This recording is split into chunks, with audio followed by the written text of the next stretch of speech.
बोले द्वारिकाधीश भगवान की जय जय श्री राधे।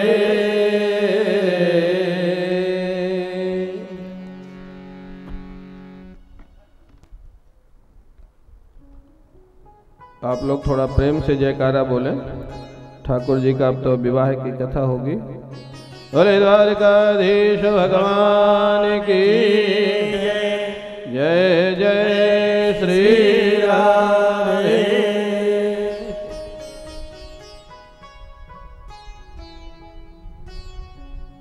सुखदेव जी महाराज कहते हैं, हस्ती प्राप्ति जो कंस की दोनों पत्नियां थी, वो जाकर के अपने पिता जरासंध को अपने वैधव्य का कारण बताती है। जरासंध 23 अक्षौहिणी सेना लेकर के मथुरा में आक्रमण कर देता है। भगवान कृष्ण और बलराम ने संकल्प किया, सुंदर 2 रथ, सारथी, अस्त्र शस्त्र सब प्रकट हुए और भगवान कृष्ण और बलराम जी रथ में बैठ करके जरासंध के सामने मथुरा के बाहर आके सेना के साथ खड़े होते। जरासंध ने जैसे श्री कृष्ण को देखा चिढ़ गया और बड़े क्रोध में आकर के बोलता है, न त्वया योद्धुमिच्छामि बालेन एकेन लज्जया गुप्तेन हि त्वया मन्दनयोत्से याहि बन्धुहन्। श्री कृष्ण, मैं तो तुमसे युद्ध करने में भी लज्जा का अनुभव करता हूँ। क्यों?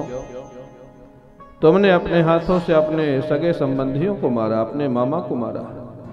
ऐसे व्यक्ति से कौन युद्ध करेगा? भगवान ने कहा, तो फिर आया किस लिए है? बोले, बलराम जी चाहे तो मैं लड़ सकता हूं। भगवान ने बलराम जी से कहा, दाऊ इसको आप संभालो, इसकी सेना को मैं संभालूंगा।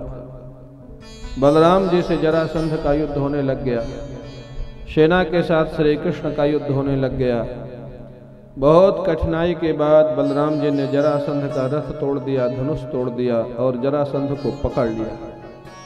तलवार से उसका गला काटने जा रहे थे। वारयामास गोविंदः, श्री कृष्ण आ गए, बोले ठहरो ठहरो दाऊ भैया, मारना नहीं है। क्यों? आप क्यों बचाने आ गए? बड़ी कठिनाई से इसको पकड़ा है और बचाने के लिए आप आ गए। भगवान कृष्ण ने कहा, दाऊ भैया इससे अपना काम करवाएंगे। हमारा काम? ये हमारा काम करेगा, ये हमारा दुश्मन? बोले ये करेगा नहीं, अपनी बुद्धि से करवाएंगे। कैसे करवाओगे? बोलो इसकी सेना को मार डालेंगे, इसको छोड़ देंगे, ये अपमानित होकर के फिर जाएगा, फिर सेना इकट्ठी करके आएगा, फिर सेना को मारेंगे, फिर इसको छोड़ देंगे, फिर जाएगा और इसकी सेना में सारे दुष्ट लोग होंगे। हम दोनों का अवतार हुआ है दुष्टों को मारने के लिए। अगर ये खोज खोज के नहीं लाएगा तो हमको जाके खोजना पड़ेगा। अच्छा है हमारा काम ही तो करेगा ना, ये खोज खोज के दुष्टों को लाएगा, हम मारते जाएंगे और ये लाता जाएगा। ये भगवान की बुद्धि। अब महाराज बलराम जी ने छोड़ दिया और वो उनकी योजना सफल हुई। 17 बार जरासंध आया, दुष्टों की सेना लेके आते हैं, सेना को मार डालते हैं, जरासंध को फिर छोड़ देते हैं। जाओ बेटा और इकट्ठी करके ले आओ। जरासंध और इकट्ठी करके ले आता है। 18वीं बार जरासंध आने वाला था, उसी समय काल यवन नाम का दैत्य हुआ। काल यवन ने नारद जी से कहा, नारद जी हमको कोई लड़ने वाला बताओ। ये आसुरी स्वभाव है, हाँ असुर दैत्य का स्वभाव है, माने बिना कारण कोई लड़ने वाला चाहिए। बोलता हमको कोई लड़ने वाला बताओ।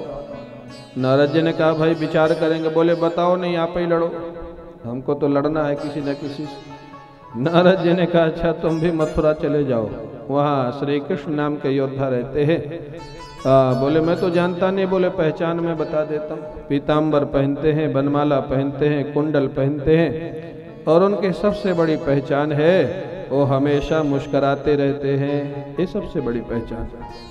काल यवन इधर से जा रहा है, उधर से जरासंध आ रहा है। अब 2 लोग आ रहे हैं आक्रमण के लिए।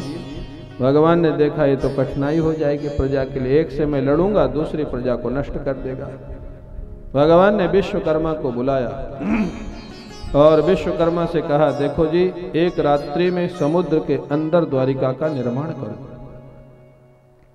एक रात्रि के अंदर, क्योंकि कल ही दोनों लोग आने वाले, और रात्रि में निर्माण करके सारी प्रजा को द्वारिका भेज देना है, जिससे प्रजा का नुकसान न हो।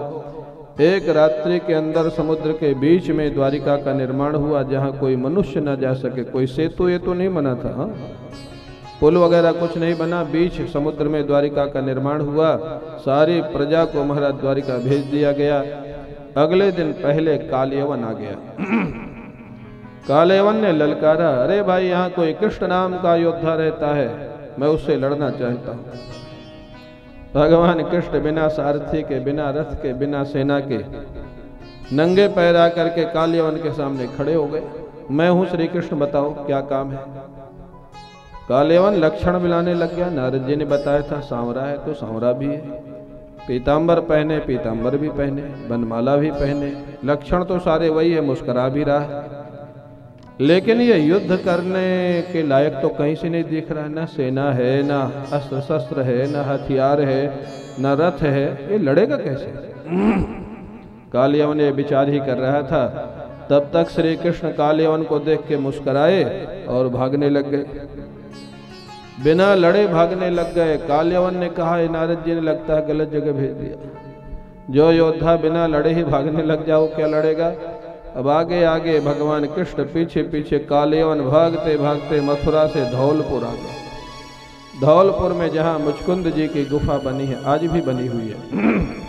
मुचकुंद जी वहाँ सोए हुए थे देवताओं से वरदान लेके, क्या, जब तक मेरे को भगवान के दर्शन ना हो जाएं तब तक कि मेरे को नींद दे दो। अब दुनिया देखने की कोई इच्छा नहीं रही। कैसे कैसे भक्त हुए, देखूं तो भगवान को देखूं, अन्यथा सो जाऊं, और कुछ देखने की चाह नहीं रही है।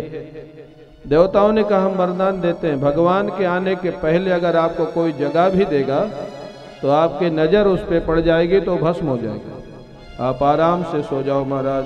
हाँ, मुचकुंद जी सोए हुए थे धौलपुर की गुफा में। अब भगवान ने देखा, चलो एक रास्ते से दोनों काम कर लो। भागते भागते गुफा में प्रवेश कर गए, अपना पीताम्बर उड़ा दिया मुचकुंद जी को, और गुफा के अंतरंग भाग में जाके छिप गए। क्यों, वो जानते हैं कालयवन आएगा, वो समझ जाएगा मैं सोया हूँ।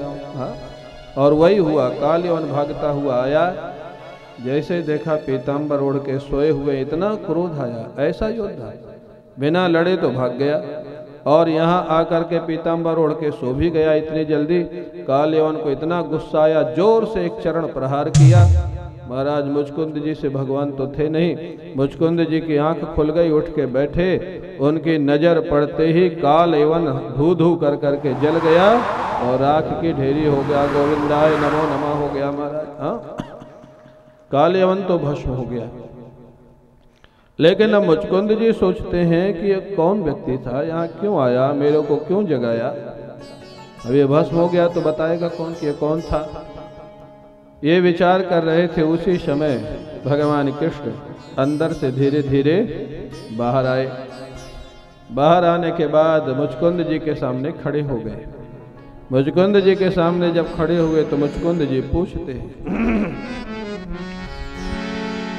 को भवानी संप्राप्तो विपिने गिरिगौहरे पद्भ्याम पद्मपलाशाभ्याम विचरसे उरुकंटके। आप कौन हैं? इस कंटका किरण जंगल में इतने सुकोमल आपके चरण हैं, कमल के जैसे। आप कहीं सूर्य हैं, सनकादि हैं, अग्निदेव हैं, या कहीं साक्षात परमात्मा ही तो नहीं है जो मेरे को दर्शन देने के लिए आए हो। मैं जिनकी प्रतीक्षा में यहाँ पर विश्राम कर रहा था, आप कहीं वो तो नहीं है। भगवान कृष्ण मुस्कुरा करके बोले, मेरे को इस समय वसुदेव पुत्र वासुदेव श्री कृष्ण कहते हैं। जैसे श्री कृष्ण नाम सुना मुचकुंद जी समझ गए मेरे ठाकुर जी आ गए। उछल पड़े महाराज और उछल करके भगवान के चरणों में साष्टांग लेट जाते हैं। उनकी प्रसन्नता की सीमा नहीं रही। हाँ, साक्षात ठाकुर जी प्रकट हो गए। साष्टांग चरणों में प्रणाम किया। भगवान भी बड़े प्रसन्न थे। भगवान ने कहा, वरान वृणीश्वराजर से राजन वरदान मांगो, क्या चाहिए। वरान बहुवचनांत है, जितने वरदान चाहिए मांग लो, एक नहीं जितने चाहिए। मुचकुंद जी मुस्कुराते हैं, प्रभु मेरे को माया में लगता है आप पुनः भेजना चाहते हैं। क्या मांगू मैं आपसे। इस दुनिया का राजा मैं स्वयं हूँ, दुनिया का आधिपत्य मेरे पास है और स्वर्ग के राजा की दुर्दशा इंद्र की मैंने देखी है। कोई भी दैत्य आता भागना पड़ता है। न स्वर्ग का राज्य अच्छा है न पृथ्वी का राज्य अच्छा है। इसलिए मैं तो सोया हुआ था आपके दर्शन के लिए। इस दुनिया में अब कुछ मांगने की इच्छा नहीं रही है। अगर देना ही चाहते हैं तो हमेशा हमेशा के लिए अपने चरणों की सेवा में रख लीजिए और अपनी सेवा दे दीजिए, और कुछ मेरी अपेक्षा नहीं रही महाराज। हाँ, ऐसा वरदान मांगा। ऐसा कितना अच्छा वरदान था। आप किसी को अच्छा नहीं लगा? नहीं, इसी से पता लगता आप लोगों को अच्छा क्या लगता है। हाँ, फैक्ट्री दे दे, बेटा दे दे तो बड़ा आनंद आवे। क्या करेंगे चरणों की सेवा में। हाँ, मुचकुंद जी ने मांगा। मुचकुंद जी ने कहा, चरणों की सेवा दे दीजिए। भगवान ने कहा, जरूर मिलेगी मुचकुंद जी, लेकिन एक जन्म मेरे काम के लिए और लेना पड़ेगा आपको। प्रभु आपके काम के लिए ठीक है, आपका आदेश, क्या करना होगा। भगवान ने कहा, मुचकुंद जी कलयुग में तुमको एक अवतार लेना होगा और मेरी भक्ति का प्रचार करना होगा। वही मुचकुंद जी भगवान कृष्ण के आदेश से इस कलयुग में आकर के, यहीं गुजरात में आकर के जूनागढ़ में नरसिंह मेहता बन करके प्रकट हुए और भगवान की भक्ति का प्रचार किया। ये मुचकुंद जी महाराज अगले जन्म में नरसिंह मेहता बने। नरसिंह मेहता को कितनी बार भगवान के दर्शन हुए, अनेक बार। हाँ, दर्शन नहीं, लीलाओं में शामिल हुए। नरसिंह मेहता को केदारा राग सिद्ध था, आप लोगों को मालूम है। केदारा राग भगवान ने वरदान में दिया था। भगवान ने कहा था, नरसिंह जब भी तुमको हमारी जरूरत हो, दर्शन की इच्छा हो, मिलने की इच्छा हो, केदारा राग में मेरे को पुकारना, मैं तुरंत आ जाऊंगा। एक बार महाराज जानते हो, नरसिंह मेहता की बेटी को देखने के लिए लोग आने वाले थे। घर में कुछ था ही नहीं, नरसिंह मेहता कुछ रखते ही नहीं थे। नरसिंह मेहता की धर्म पत्नी ने कहा, बेटी को देखने के लिए लोग आने वाले, मेहमान, कुछ अच्छे कपड़े या अच्छे गहने या तो ले आइए या किसी से मांग के ले लीजिए, बाद में उनको दे देंगे। नरसिंह मेहता ने कहा, ठीक है जाता हूँ। जूनागढ़ जो है ना गुजरात में, यही नरसिंह मेहता का जन्म हुआ था। नरसिंह मेहता नगर में गए, बड़े बड़े सेठों के यहाँ गए, भाई कुछ वस्त्र और गहने दे दीजिए। कोई सेठ देने को तैयार नहीं हुआ। क्यों? जानते थे ये लौटाएंगे कहाँ से, इनके पास लौटाने के लिए तो कुछ है नहीं। सेठ लोग बड़े बुद्धिमान होते हैं, देते उसी को है जहाँ से लौटने के चांस हो, जहाँ लौटाने के चांस नहीं, नहीं देते। आप लोग बुरा मत मानना, लेकिन बुद्धि तो रहती ही है। महाराज किसी ने कुछ नहीं दिया। एक सेठ ने और कह दिया, नरसिंह जी आप केदारा राग में भजन बहुत अच्छा सुनाते हैं, बहुत अच्छा लगता है, आप सुना दीजिए। और नरसिंह जी को भूल गया को घर से निकले किस लिए थे। और केदारा राग में दर्शन दो घनश्याम नाथ मोरी, अखियां प्यासी रे, जो गाना प्रारंभ किया 1 घंटा 2 घंटा बीत गए। भगवान का दर्शन हो रहा है, नरसिंह मेहता को भजन चल रहा है, बहुत लोग बैठे हुए भजन का आनंद ले रहे। भजन पूरा हुआ, नरसिंह मेहता जब लौट के घर जाने लग गए, तब याद आया कि मैं घर से निकला किस लिए था, याद ही भूल गई। इधर नरसिंह मेहता भजन गा रहे थे, उधर ठाकुर ने अपनी लीला किया। नरसिंह मेहता जब भजन गा रहे थे, ठाकुर जी द्वारकाधीश भगवान अपनी पटरानी को लेकर के, रुक्मणी जी को लेकर के नरसिंह मेहता के घर पहुंच गए, मुनीम का वेश बना करके। दरवाजा खटखटाया, नरसिंह मेहता की धर्म पत्नी निकली। कौन है भाई? बोले हम नरसिंह मेहता के कभी मुनीम रहा करते थे। नरसिंह मेहता हमारे सेठ थे, हम उनके मुनीम थे। अच्छा, उनकी पत्नी तो कभी मिली नहीं थी। ठीक है भाई, आइए। कैसे आए? बड़े सजे धजे, द्वारिकाधीश भगवान रुक्मणी जी के साथ। बोले नरसिंह जी का कुछ सामान हमारे पास था, वो देने आए हैं, और बेटी का आपका संबंध होने वाला ऐसा हमको पता लगा है, आपके बेटी का श्रृंगार देने आए। अब महाराज रुक्मणी जी ने स्वयं नरसिंह मेहता की बेटी का श्रृंगार किया, साड़ी पहनाई, गहने पहनाए, ऐसा सजा दिया जैसे भगवान की ही बेटी हो, ऐसा सजा दिया। जाते समय उनको नरसिंह मेहता की पत्नी से कहा, नरसिंह जैसे हमारा जय श्री कृष्णा कह देना और बता देना, कभी कभी हमको याद कर लिया करें, वो हमारे सेठ हैं। अब महाराज नरसिंह जी की पत्नी को ज्यादा कुछ समझ तो नहीं आया कि नरसिंह जी सेठ कब हुए, इनके मुनीम कब हुए, लेकिन ठीक है भाई, कभी रहे होंगे। नरसिंह जी लौट के आए तो उन्होंने कहा, देवी जी मैं तो भूल गया, मैं किस लिए गया था, मैं तो भजन गाने लग गया और मैं किसी से कुछ कह ही नहीं पाया। आपने कुछ कहा नहीं? अरे आपके मुनीम जी आए थे तो इतना सारा सामान दे गए। मेरे मुनीम? नरसिंह जी कहते हैं, मेरे मुनीम कहाँ से हुए, मैं तो कभी सेठ ही नहीं था, तो मुनीम कहाँ से हुए मेरे? कौन आए थे?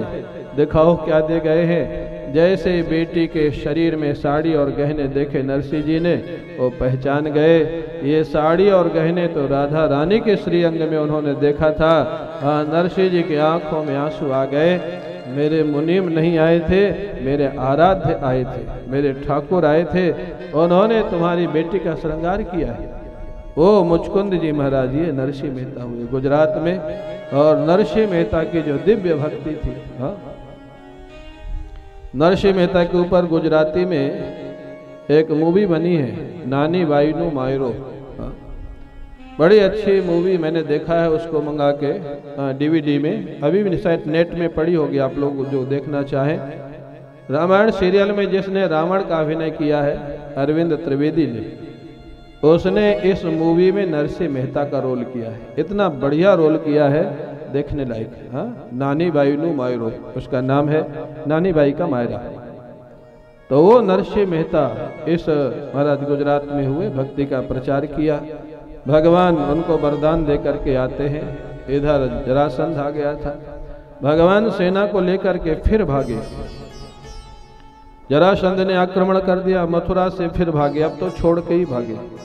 मथुरा से भागे भागे भागे गुजरात आ गए हमारा, इतना भागे, गिरनार में चढ़ गए। जरासंध ने बहुत खोजा, मिले नहीं। गिरनार में आग लगा दी चारों तरफ, जहां भी होंगे जल जाएंगे। जब आग लग गई तो भगवान कृष्ण बलराम ने छलांग लगा दी गिरिराज जी से और द्वारिका में पहुंच गए। एक छलांग में बड़े आनंद से अब द्वारिका में रहने लग गए। बोली द्वारिकाधीश भगवान की। लोग कहते हैं ना महाराज, हमारे ऊपर बड़ी आपत्तियां आई। भगवान के ऊपर आपत्ति ज्यादा आई कि आपके ऊपर ज्यादा आई? भगवान के ऊपर जन्म से लेके आपत्ति। जन्म लेकर के माता पिता के पास रह नहीं सके, जहां रहे वहां रोज को न कोई उपद्रव होता था। अपने मामा को मारना पड़ा, मथुरा में भी नहीं रह पाए, वहां से भी भागना पड़ा। अरे ऐसा कहा जाए कि पृथ्वी में कहीं रहने को ठीक जगह नहीं मिली, समुद्र के बीच में द्वारिका बनाना पड़ा। ये भगवान का जीवन था। अब वहां रहने लग गए महाराज द्वारिका जी में। द्वारका जी में निवास के समय उन्होंने अपने बड़े भाई बलराम जी का विवाह रेवती मैया के साथ किया। और सुखदेव जी ने कहा राजा परीक्षित से, राजन मैंने सुना है तुम्हारे ठाकुर जी का विवाह, द्वारकाधीश जी का विवाह है, पहला विवाह रुक्मणी जी के साथ हुआ, लेकिन वो राक्षस विधि से हुआ, ऐसा मैंने सुना है। सुखदेव जी महाराज भी राजा परीक्षित को छेड़ देते थे, उनको आनंद आता था। दोनों भगवान के भक्त। ये नहीं कहा कि ऐसा हुआ, बोले मैंने ऐसा सुना है। अब सुनी हुई बात तो सच होती भी है, नहीं भी होती।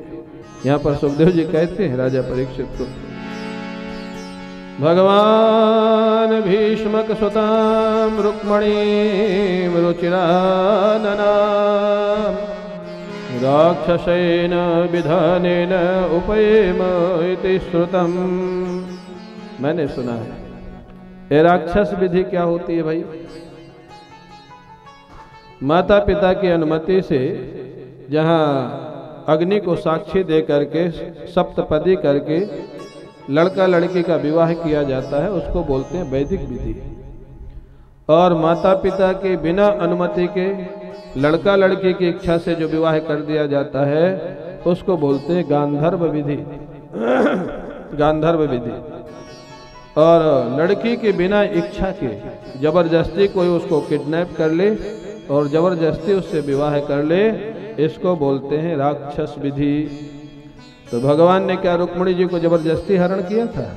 नहीं, रुक्मिणी जी ने संदेश भेजा था, रुक्मिणी जी ने प्रार्थना की थी, उसको राक्षस विधि नहीं बोलते। लेकिन सुखदेव जी ने छेड़ दिया राजा परीक्षित को। मैंने ऐसा सुना है राक्षस विधि से हुआ। राजा परीक्षित ने कहा महाराज ऐसा हो नहीं सकता है, मेरे ठाकुर ऐसा काम नहीं कर सकते हैं, उसमें जरूर कोई रहस्य होगा। आप मेरे ठाकुर द्वारिकाधीश प्रभु का प्रथम विवाह थोड़ा विस्तार से सुनाइए। तब सुखदेव जी महाराज सुनाना प्रारंभ करते विस्तार से। राजा सीत भीष्म को नाम विदर्भाधिपतिर्महा तस्य पंचा भवन पुत्राः कन्यैका च वरानना। राजन, महाराष्ट्र में अमरावती एक क्षेत्र, अमरावती विदर्भ जिसको बोलते हैं, वहां के राजा का नाम था भीष्मक। भीष्मक के 5 बेटे थे और एक बेटी थी। सबसे बड़े बेटे का नाम था रुक्मी और 5 भाइयों में जो एक कन्या थी उसका नाम था रुक्मणी। जो रुक्मी था उसको महाराज भीष्मक ने युवराज बना दिया, बड़ा बेटा था युवराज। युवराज ऐसे समझ लो जैसे प्रेसिडेंट और वाइस प्रेसिडेंट, युवराज बना दिया। अब महाराज रुक्मिणी जब विवाह के योग्य हुई तो जो रुक्मी था वो बिना कारण श्री कृष्ण से बहुत चिढ़ता था। ऐसे भी लोग समाज में होते हैं, आप उनका कुछ करो मत करो, बिना कारण तुमसे चिढ़े, उसका कोई उपाय नहीं। ऐसे लोग होते हैं, उनसे बच के ही रहना पड़ता है। ये रुक्मी बिना कारण श्री कृष्ण से चिढ़ता था और उसकी चिढ़, उसका जेलस, उसकी ईर्ष्या इतनी ऊपर तक चली गई, उसने निर्णय कर लिया मैं अपनी बहन का विवाह भी ऐसे राजकुमार से करूंगा जो श्री कृष्ण का दुश्मन होगा। माने लड़के में एक ही क्वालिफिकेशन देखना है और कुछ नहीं देखना है। क्या देखना है? जो श्री कृष्ण का दुश्मन हुए। माने मूर्ख लोग पहले भी बहुत थे, ठीक नहीं थे? एक ही बहन है 5 भाइयों के बीच में, उसके लिए लड़के का चयन करना है और बड़े भाई को करना है, और वो क्या खोज रहा है? एक ही क्वालिफिकेशन, हाँ श्री कृष्ण का दुश्मन हो उसी के साथ विवाह करना। और ऐसा दुष्ट था, उसने खोज भी लिया। खोज खोज करके पता लगा कौन ऐसा व्यक्ति है जो रोज श्री कृष्ण को गाली देता है। पता लग गया शिशुपाल। शिशुपाल के साथ निश्चय कर दिया अपनी बहन का विवाह, सारा निश्चय। माता पिता, बड़ा भाई था, मना नहीं कर पाए। रुक्मिणी के मना करने का प्रश्न ही नहीं था। आजकल होता तब तो मना कर देती देवियां, नहीं? हाँ, ऐसा कैसे हो सकता है? और मना कर देना चाहिए, गलत निर्णय था। लेकिन उस समय की परंपरा नहीं थी। रुक्मिणी जी कुछ बोल नहीं सकी, अंदर से तो विरोध था लेकिन बोल नहीं सकी। रुक्मिणी जी ने क्या किया? जब निश्चय ही हो गया, बारात आ गई शिशुपाल की, रुक्मिणी जी ने एक विरक्त ब्राह्मण को संदेश दिया। बोले तुरंत जाओ द्वारिकाधीश भगवान के पास, मेरा संदेश बताओ। और विरक्त तपस्वी ब्राह्मण भगवान द्वारिकाधीश के राज दरबार में पहुंचता है। द्वारिकाधीश भगवान उस ब्राह्मण को पहचानते थे, बड़ा विद्वान था, बड़ा तपस्वी था। भगवान ने उसका बड़ा स्वागत सत्कार किया। आओ, तुम्हारे जैसे विद्वान ब्राह्मण, वैदिक ब्राह्मण जिस राजा के राज्य में संतुष्ट रहते हैं वो राज्य हमेशा खुशहाल रहता है। तुमको कोई कष्ट तो नहीं है? ओ ब्राह्मण ने कहा मेरे को कोई कष्ट नहीं है महाराज, लेकिन मैं किसी के कष्ट का संदेश लेके आया हूँ। अच्छा, और किसी को कष्ट है? बताओ क्या कष्ट है? बोले वो संदेश मैं सभा में नहीं बता सकता, बहुत गंभीर संदेश है, एकांत में बताऊंगा। भगवान कृष्ण उस ब्राह्मण को लेकर के एकांत महल में ले जाते हैं और वो ब्राह्मण फिर रुक्मिणी जी का संदेश जो 7 श्लोकों में है, 7 ही श्लोकों में क्यों भेजा? मानो रुक्मिणी जी ने कह दिया अनया सप्तपद्या में जाता सप्तपति विधि, रुक्मिणी जी ने कहा, प्रभु मैं 7 श्लोक में आपके लिए प्रार्थना संदेश भेज रही हूँ और मेरा ऐसा मानना है इन 7 श्लोकों से ही मेरी सप्तपदी विधि भी आपके साथ में स्वीकार करती हूँ। क्या संदेश था? बड़ा सुंदर संदेश रुक्मिणी जी ने भेजा। श्रुत्वा गुणान भुवन सुंदर शृण्वतां ते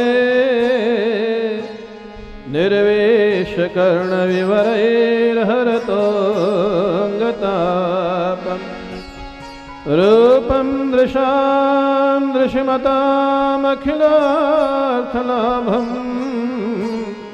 त्वय्याच्युता विशति चेतमपत्रपं मे। रुक्मिणी जी का पहला संदेश है क्या? श्रुत्वा गुणान, हे द्वारकाधीश प्रभु श्याम सुंदर, मैंने आपके गुणों के विषय में सुना है, नारद जी से सुना था और भी बहुत लोगों से सुना है। आपके सद्गुणों को सुन करके मैंने निर्णय कर लिया है कि मैं अगर वर्ण करूंगी तो आपको करूंगी। पहले निर्णय आंतर सौंदर्य को देख के होता था, बाह्य सौंदर्य दूसरे नंबर पे रहता था। ये भारतीय संस्कृति है। हृदय का सौंदर्य 1 नंबर पर, बाहर का सौंदर्य दूसरे नंबर पर। अगर जीवन अच्छा है, कल्चर अच्छा है, सद्गुण अच्छे हैं, उसको अच्छा माना जाता था। लेकिन पाश्चात्य संस्कृति में, वेस्टर्न कल्चर में बाहरी सौंदर्य 1 नंबर पर, अंदर का सौंदर्य दूसरे नंबर पर, जो धीरे धीरे हमारे यहाँ भी आ रहा है। ये जो चमड़ी का सौंदर्य है, आज है कल नहीं रहेगा, एक एज के बाद नहीं रहेगा, या कोई बीमारी आ जाएगी तो नहीं रहेगा, या कोई तकलीफ हो जाएगी तो नहीं रहेगा। इसको देख करके जो विवाह होगा वो विवाह में बाधा पड़ेगी। इसलिए पहले जो वैवाहिक संबंध होते थे वो परिवार की, महाराज, संस्कृति को देखते, बालक या बालिका के संस्कारों को देख करके, सद्गुणों को देख करके किया जाता था। वही रुक्मिणी जी कहती हैं, आपके गुणों को सुन करके मैंने निर्णय कर लिया है, अगर मैं वर्ण करूंगी तो आपका ही करूंगी, और करूंगी नहीं, मैंने वर्ण आपका कर लिया है। मेरे तरफ से मैंने वर्ण कर लिया है। तन्मे भवान खलु वृतः, मैंने आपका वर्ण कर लिया है प्रभु, ये जीवन मैंने आपको समर्पित कर दिया है। लेकिन एक समस्या आई हुई है क्या? मेरे साथ विवाह के लिए शिशुपाल बारात लेके आ चुका है। परसों मेरा विवाह है। आप कहेंगे इतने विलंब से पता लगा है, अब क्या हो सकता है? अगर आप मेरी प्रार्थना स्वीकार करें, परसों विवाह है और विवाह से 1 दिन पहले हमारे कुल की परंपरा है, राजकन्या गौरी पूजा के लिए जाती है। मैं भी जाऊंगी अम्बा पूजा के लिए कल। अगर आप मेरी प्रार्थना स्वीकार करते हैं तो रथ लेकर के आ जाएं। गौरी पूजा के बाद जब मैं बाहर निकलूंगी, आप मेरा हरण कर लें, द्वारिका ले जाएं और वहां मेरे साथ विवाह संपन्न करें। ये मेरी प्रार्थना है। मेरी प्रार्थना है, स्वीकृति या अस्वीकृति ये तो आपके ऊपर है प्रभु। अगर आप स्वीकार करेंगे तो बड़ी कृपा होगी, और अगर आप अस्वीकार करेंगे तो भी रुक्मिणी ने अंतिम निर्णय अपना लिख दिया। यस्यांग्रि पंक रजस्तपनम महांतो वांछन्ति, जिन भगवान के चरणों के रज धूल बड़े बड़े महात्मा चाहते हैं, उनका अगर प्रसाद नहीं मिला, यदि हम बुजाक्ष न लभे अभवत प्रसादम जहियाम अशूल, अगर मैं आपका कृपा प्रसाद नहीं प्राप्त कर सकूंगी तो मंदिर में गौरी पूजा के बाद बाहर निकल करके जीवन का परित्याग कर दूंगी, लेकिन शिशुपाल के साथ विवाह नहीं करोगे। ये दृढ़ निश्चय था, ये दृढ़ निश्चय रुक्मिणी जी का था महाराज। ये संदेश था। भगवान ने सुना। भगवान को थोड़ी चिंता हो गई क्योंकि समय बहुत कम है। परसों विवाह होने वाला, शिशुपाल बारात लेके पहुंच चुका है विदर्भ, ये द्वारिका में है प्रभु। भगवान थोड़ा चिंतित थे। ब्राह्मण देवता ने कहा, प्रभु क्या विचार कर रहे? बोले, मेरे को चिंता हो रही है रुक्मिणी जी को देख करके, और पहले भी कभी कभी चिंता होती थी उनके संदेशों को सुन करके, और कभी कभी तो इतनी चिंता होती थी कि मेरे को रात्रि में नींद नहीं आती थी रुक्मिणी की चिंता में। ये भगवान का प्रेम। ब्राह्मण देवता ने कहा तो लगता है आज भी आपको नींद नहीं आएगी, ऐसी जो आपको संदेश मिला है। भगवान ने कहा आज भी नींद नहीं आएगी। ब्राह्मण देवता ने कहा एक निवेदन करूं? बोले अवश्य करें। क्या निवेदन किया ब्राह्मण देवता ने? देखो संदेश बाहर हो तो ऐसा। ब्राह्मण देवता ने कहा प्रभु आपको नींद तो आएगी नहीं, सोएंगे तो है नहीं, रात्रि का समय व्यर्थ जाएगा। मेरा निवेदन है अगर आपको सोना ही नहीं है तो रथ को सजाया जाए, रात्रि में ही चला जाए, रात्रि के समय का सदुपयोग कर लिया जाए और रुक्मिणी का काम पूरा किया जाए। भगवान ने तुरंत समर्थन किया। रात्रि में 10 बजे रथ को सजाया गया। भगवान कृष्ण, सारथी और ब्राह्मण देवता 3 लोग, किसी को न बताया न पूछा। कोई अच्छा काम करने का निश्चय अगर हो जाए फिर ज्यादा लोगों से सलाह लेने की जरूरत नहीं है। जितने लोगों से सलाह लोगे उतनी तरह की सलाह होगी, काम बिगड़ जाएगा। एक दृढ़ निश्चय हो जाए अच्छे काम के लिए, काम को प्रारंभ कर दो। भगवान चल पड़े और सारथी को लेके, ब्राह्मण को लेके भगवान रथ में बैठ के चल पड़े। 11 बजे बलराम जी को पता लगा श्री कृष्ण अकेले गए विदर्भ। वहाँ बड़े बड़े दुष्ट लोग इकट्ठे हैं, सारी चंडाल चौकड़ी शिशुपाल के साथ इकट्ठी। जितने दुष्ट थे सभी बारात में आए थे। मारे जरासंध, पौंड्रक, विदुरथ, बड़े बड़े जितने दुष्ट थे सब शिशुपाल की शादी में आए हुए थे। दंतवक्त्र। बलराम जी ने कहा अकेले श्याम सुंदर गए तो अच्छा नहीं है। बलराम जी ने सेना तैयार की। बलराम जी 11 बजे चल पड़े। भगवान चले थे महाराज 10 बजे प्रातः काल 4 बजे पहुंच गए। बलराम जी चले 11 बजे तो सुबह 5 बजे सेना के साथ वो भी पहुंच गए। प्रातः काल 6 बजा। रुक्मिणी जी भी रात में सोई नहीं थी। इधर अगर भगवान को नींद नहीं आती तो उधर रुक्मिणी जी को भी नींद नहीं आती। प्रातः काल हुआ 6 बजा। रुक्मिणी जी व्याकुल है, न तो भगवान आए न ब्राह्मण देवता आए, पता नहीं क्या होगा। आज का ही दिन अंतिम दिन है मेरे जीवन का। जब बहुत व्याकुल हुई तो रुक्मिणी जी के वाम अंग फड़कने लग गए, बाएं अंग फड़कने लग गए। रुक्मिणी जी को लगा कोई शुभ समाचार मिलने वाला है, ये सोच ही रही थी। तभी देखा सामने से ब्राह्मण देवता प्रसन्न मुद्रा में आ रहे हैं। रुक्मिणी जी ने पूर्ण जिज्ञासा पर उत्सुकता पूर्वक पूछा क्या संदेश लाए हैं? ब्राह्मण देवता मुस्कुराए, बोले रुक्मिणी जी संदेश नहीं लाया, श्याम सुंदर को ही ले आया हूँ। श्याम सुंदर विदर्भ में आ चुके। रुक्मिणी जी के आनंद की सीमा नहीं रही। रुक्मिणी जी तो उछल पड़ी, उछल करके साष्टांग ब्राह्मण के देवता के चरणों में प्रणाम किया। ब्राह्मण देवता आप इतने विरक्त हैं, कुछ लेते नहीं तो आज मैं त्रिलोकी की संपत्ति आपको दे सकती थी। आपने जो काम किया है। महाराज ब्राह्मण देवता ने आशीर्वाद दिया और वहां से चले गए। इधर महाराज शिशुपाल को सूचना हो गई। क्या सूचना हो गई? हाँ, श्री कृष्ण बलराम सेना के साथ आ गए हैं। निमंत्रण तो इनको गया नहीं था, बिना निमंत्रण के आ गए, वो भी इतनी सेना के साथ आए। शिशुपाल को और रुक्मी को संदेह हो गया, जरूर कुछ गड़बड़ है।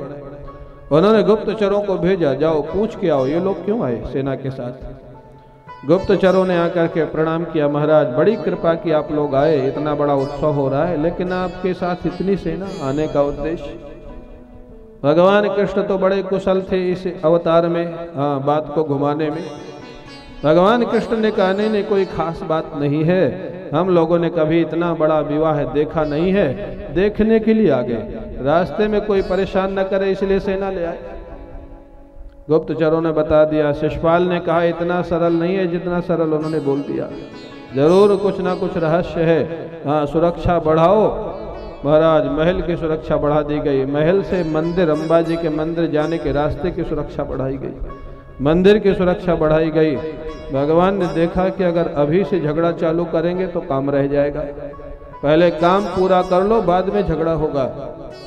भगवान ने एक युक्ति निकाली, जानते हो क्या किया? अपने सारथी को भेजा, जाओ देख के आओ शिशुपाल का रथ कैसा सजा हुआ है, वैसा ही रथ अपना सजाओ।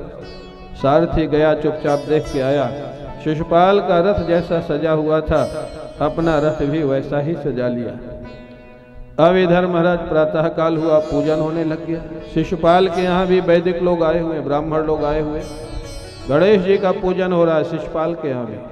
गणानान्त्वा गणपति गुंग हवामहे, वहाँ भी गणेश जी का पूजन हो रहा है। और यहाँ पर एक विलक्षण बात है, वहाँ भी पूजन हो रहा है, यहाँ भी पूजन हो रहा है। दोनों जगह गणेश जी से मनाया जा रहा है कि विवाह में विघ्न न पड़े। हाँ? शिशुपाल के यहाँ भी मनाया जा रहा है विवाह में विघ्न न पड़े। इधर रुक्मिणी जी प्रार्थना कर रही हमारे विवाह में विघ्न न पड़े, हाँ ठाकुर के साथ हो जाए। अब आप लोग बताओ, गणेश जी किसका काम करेंगे? जो गलत कर रहा है उसका, जो सही कर रहा है उसका? हाँ? तो ऐसा नहीं है कि आप गणेश जी की पूजा कर लो और जो मांगो से मिल जाएगा, वो जरूरी नहीं। शिशुपाल के यहाँ भी तो पूजा हो रही थी कि विघ्न न पड़े, विघ्न तो पड़ गया। अब इससे बड़ा विघ्न क्या होगा कि दूल्हा तैयार होके आ गया है और दुल्हन को कोई दूसरा ले गया। इससे बड़ा विघ्न क्या होगा? विवाह हुआ ही नहीं। बारात तो बेवकूफ़ी बनी ना। अब दोनों जगह पूजन हो रहा था, इधर सुरक्षा कर्मी लगे हुए। भगवान द्वारिकाधीश का रथ सजा गया शिशुपाल के जैसा। भगवान अंदर छिप के बैठ गए, बोले अभी कोई झगड़ा नहीं करना। सारथी को बोले धीरे से रथ ले चलो मंदिर के पास। जब रथ चला, भगवान तो अंदर छिपे बैठे हैं। सुरक्षा कर्मियों को लगा शिशुपाल जी जा रहे हैं। अब शिशुपाल को रोकने के लिए थोड़ा सुरक्षा कर्मी लगे थे, वो तो उस वैवाहिक कार्यक्रम के स्वयं दूल्हा हैं शिशुपाल। वो सोचे शिशुपाल जी जा रहे हैं, सब लोगों ने रास्ता दे दिया। महाराज विवाह के दिन तो दूल्हा का ही सबसे बड़ा आदर सम्मान, प्रधानमंत्री वही होता है उससे, बाद में फिर जो कुछ बन जाए। हाँ, विवाह के दिन कम से कम 3-4 दिन तो रहता ही है। एक जगह एक विवाह हो रहा था, वहाँ लोग हमारे गुरुजी को बोलने लग गए कि आप आशीर्वाद देने आइए विवाह में। गुरुजी ने कहा कि देखो विवाह के दिन साधु को नहीं, गुरुजी को नहीं बुलाना चाहिए, साधु को नहीं बुलाना चाहिए। बोले क्यों? उड़ियाओं से पूछा। बाबा ने कहा उसमें 2 नुकसान है। जो भी गुरु को बुलाएगा विवाह के दिन श्रद्धा से ही बुलाएगा, और जब गुरुजी पहुंचेंगे तो सारे लोग जिसका विवाह होने वाला है उस लड़के को छोड़ के गुरुजी की पूजा करेंगे, पैर धोएंगे, माला पहनाएंगे। लड़का देखेगा विवाह मेरा हो रहा है, पूजा इनकी हो रही है, तो ये जीवन ज्यादा अच्छा है कि वो जीवन ज्यादा अच्छा है? लड़के के मन में कहीं वैराग्य हो गया तो विवाह नहीं करेगा फिर। और अगर गुरुजी का मन कहीं थोड़ा गड़बड़ हुआ तो गुरुजी सोचेंगे विवाह करना ज्यादा ठीक है, तो गुरुजी नहीं गड़बड़ हो जाए कहीं। इसलिए विवाह के दिन महात्मा को नहीं बुलाना चाहिए, गुरु को, महात्मा को। और शास्त्र में लिखा है, धर्म शास्त्र में, सन्यासी को विवाह के दिन मांगलिक कार्य में नहीं बुलाना चाहिए। कभी आग्रह नहीं करना चाहिए, आगे पीछे बुला लो, सत्संग करा लो, जो भी करा लो, विवाह के दिन नहीं बुलाना। माहौल भी अलग होता है। एक बार मैं बम्बई में था, भागवत कर रहा था प्रेमपुरी आश्रम में, और शोरे वाला परिवार है बम्बई में, उनके एक बच्चे का विवाह था ताज होटल में। अब मैंने बहुत मना किया, नहीं माने। महाराज थोड़ी देर के लिए चलो, गया रात में 8-9 बजे। वहाँ 2 विवाह उस दिन हो रहे थे, एक इनका था, एक और किसी का था। वो तो मेरे को लेके गए, लेकिन जो दूसरे विवाह के लोग थे वो देख रहे थे, बाबा जी ताज होटल में कहाँ घूम रहे। वो वहाँ से देख के मैंने कहा देखा, इसलिए मैं नहीं आ रहा था।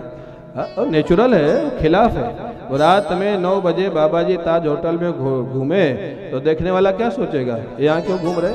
भाई जो ले गया उसको तो मालूम है क्यों लाए। इसलिए साधु का और विवाह का माहौल अलग अलग होता है। महाराज अब ये छिप करके चले गए भगवान कृष्ण। सब लोगों ने रास्ता दे दिया, मंदिर के पास पहुंच गए। उधर रुक्मिणी जी अपनी सखियों के साथ वैदिक मंत्रों के साथ वहाँ पर मंदिर में पूजन किया, भगवान से वरदान मांगा, प्रभु आज तक मैंने जो आपकी आराधना की, आप कृपा करो, द्वारकाधीश भगवान मेरे को स्वीकार कर ले। आशीर्वाद मिला। बाहर निकली, जैसे बाहर निकली तो उन्होंने देखा ठाकुर जी आए हैं क्या। भगवान तो अंदर छिपे बैठे हुए थे। जब उन्होंने देखा रुक्मिणी जी बाहर आ गई पूजा करके, रथ से बाहर निकले। देवी मैं आ गया हूँ, मैं इधर हूँ, तुम आ जाओ। जैसे भगवान द्वारकाधीश को रुक्मिणी जी ने देखा, सबको छोड़ करके महाराज वहाँ से चल पड़ी। दौड़ करके भगवान के रथ के पास आ गई। भगवान ने रुक्मिणी जी का हाथ अपने हाथ में पकड़ा, रथ में बैठाला और जैसे गीदड़ों के मध्य से सिंह अपने हिस्से को लेकर के आनंद पूर्वक चलने लग जाता है, ऐसे भगवान रुक्मिणी जी को रथ में बैठाल करके चल पड़े। बोलिए रुक्मिणी हरण भगवान की, रुक्मिणी हरण भगवान की, रुक्मिणी हरण भगवान की।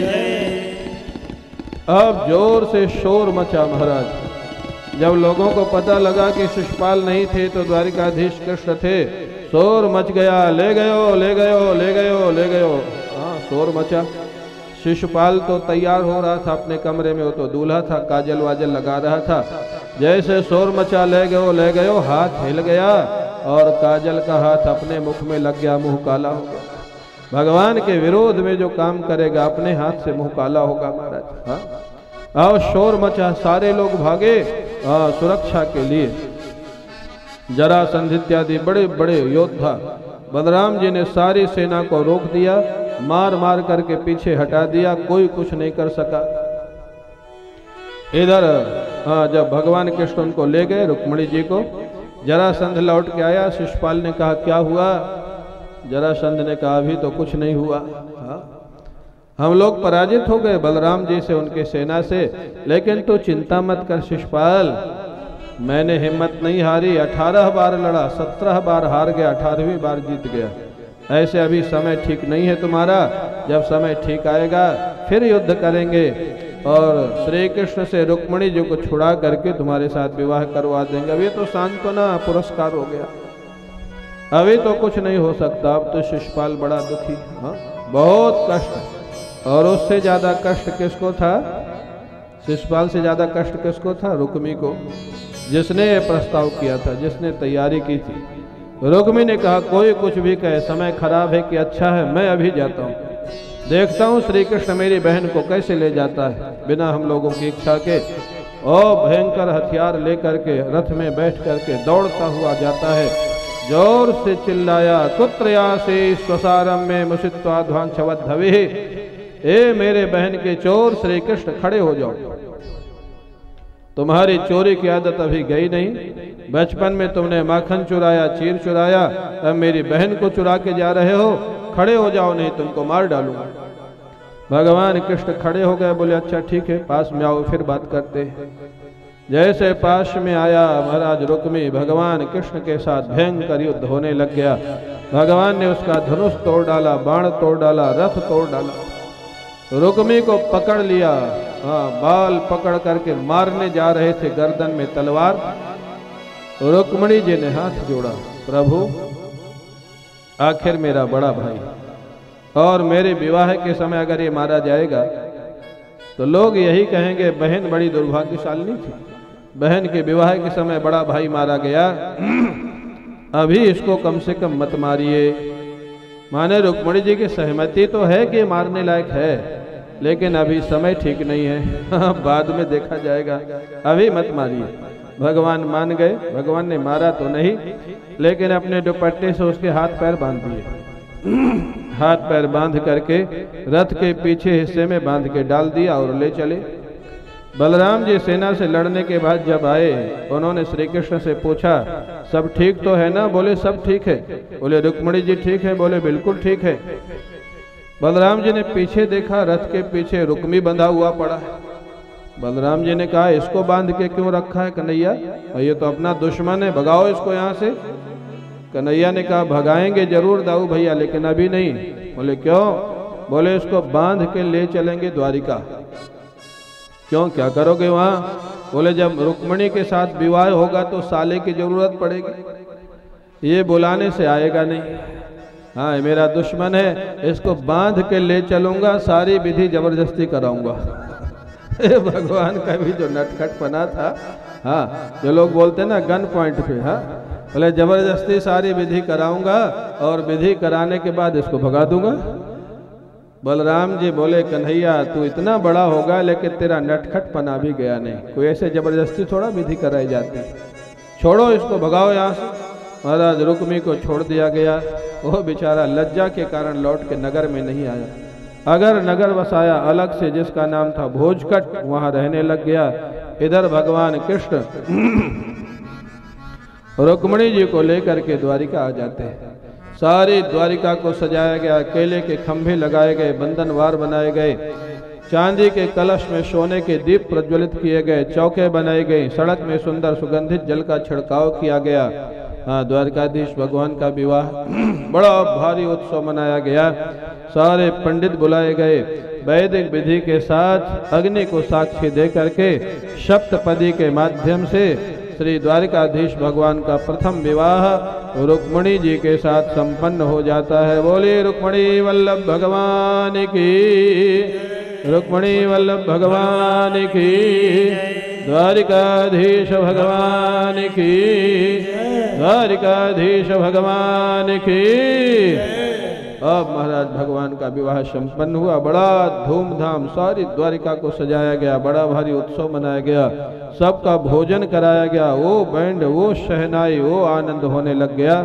अब भगवान के विवाह की बारात आएगी, भगवान का विवाह की लीला होगी, विवाह का पूजन होगा और फिर भगवान के विवाह के गीत होंगे, आप लोग उसका आनंद लेंगे। बोले द्वारकाधीश भगवान की, प्रेम से बोलिए रुक्मणी वल्लभ भगवान की जय जय श्री राधे।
धियः पुनन्तु विश्वा भूतानि जातवेदः पुनीहि माम्। स्वस्ति न इन्द्रो वृद्धस्रवाः स्वस्ति नः पूषा विश्ववेदाः स्वस्ति नस्तार्क्ष्यो अरिष्टनेमिः स्वस्ति नो बृहस्पतिर्दधातु। ओम श्रीमन्महागणाधिपतये नमः। एतानि गन्धाक्षपुष्पाणि समर्पयामि। ओम श्री सुदर्शन महाकाय कल्पान्तधनोपम भैरवाय नमस्तुभ्यं अनुज्ञानातुमर्हसि।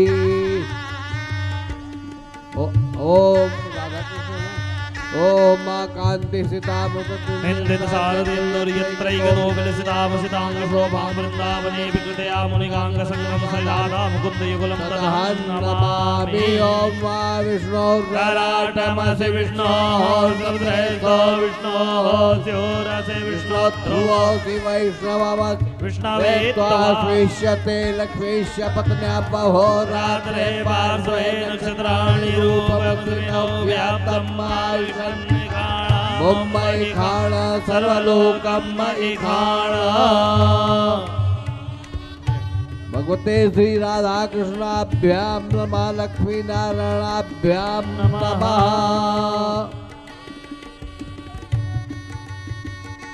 पाद्याद्भिः सम्पूज्य ओम मातृपादोर्धौदयत्पुरुषः पादोषेह भवतु नः ततोऽप्यग्वं विग्रामशासनानसने अभि। ओम मा त्वङ्गन्धर्वा अगनस्वामिन्द्रस्वां बृहस्पतिः त्वामोघदे सोमो राजा विद्वान्यक्ष्मादमुच्यत। क्षान्नमे मदन्तर्वप्रिया धूगता सौगत स्वभानवोऽपि प्राणविष्ठयामति दोजान्विन्दते हरि ओखधि प्रतिमोदध्वं वतेः प्रसोपरेः अस्वाइव सजत्वरिर्विरुधः पारैष्णवः। जा ओखधि पूर्वा जाता देवे भद्रयुगं पुरामनैनुबभ्रूणामः गुंसतन्धामानि सप्त च। पुष्पाणि समर्पयामि पुष्पमालां परिधापयामि। भगवते राधा कृष्णाभ्यां नमः।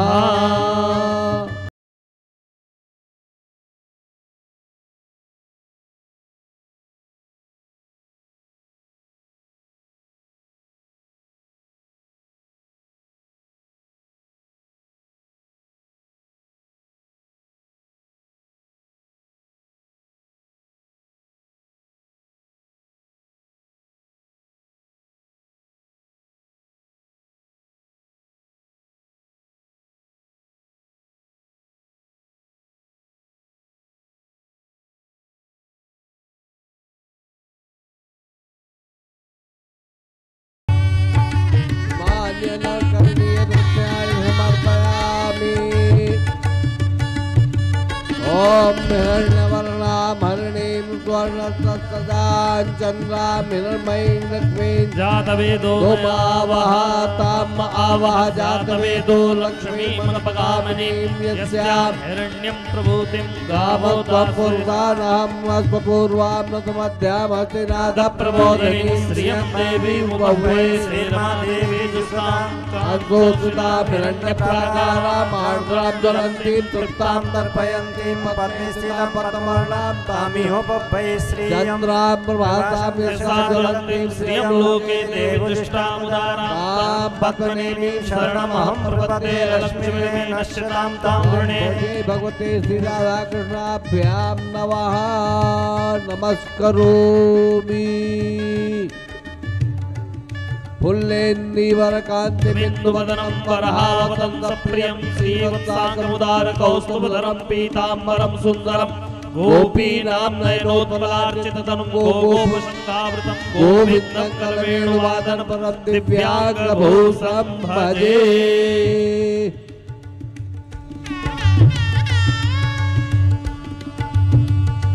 सहस्रपादाक्षिगुरोर्वाहवे सहस्रनाम्ने पुरुषाय शाश्वते सहस्रकोटियुगधारिणे नमः।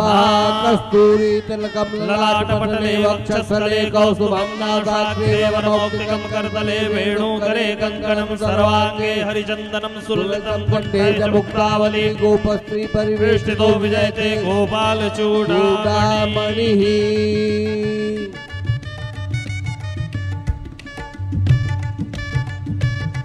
ओम नमो ब्रह्मण्य देवाय गौ ब्राह्मण हिताय च जगद्धिताय कृष्णाय गोविंदाय नमो नमः। आकाशात् पतितं तोयं यथा गच्छति सागरं सर्वदेव नमस्कारः गच्छति गुरुर्ब्रह्मा गुरुर्विष्णु गुरुर्देवो महेश्वरः गुरुः साक्षात् श्री गुरवे नमः।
स्वस्ति